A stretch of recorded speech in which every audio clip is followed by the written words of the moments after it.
I became a Christian almost 11 years ago, so I don't really remember much about that spot in detail, but a couple years ago I got sick and I was diagnosed with type 1 diabetes, and I don't really remember anything before that unless it was a very special moment.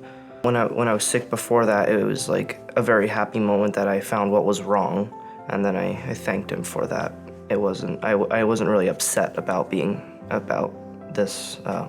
sick because we found the problem to it and now we can help it. I could start remembering things again, and I realized that I'm getting a lot better at things I could never do, like in school and reading and all that stuff.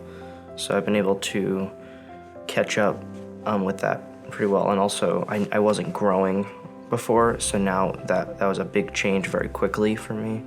I know that he's in control over everything, so I know that whatever happens, he knows what's going on in the future, and I don't need to try to go my own way. I can just follow what he's telling me to do. Jesus died on the cross he forgave the sins of us, because the penalty for sin is death, and he died for us so that didn't have to be the case. It's not the works that you do to become a Christian, it's just having faith in Jesus and just believing him and following him for the rest of your life, and knowing that you have eternity with him in heaven in the future, and you can just push through the time you have on earth, and then you'll have a better life with him up in heaven. If Jesus suffered worse than anyone could be or could have suffered,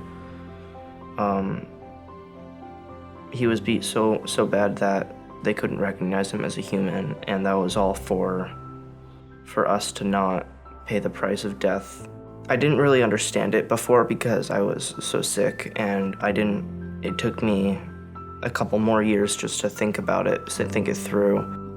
Now, recently I've made the decision that this is what I need to do next.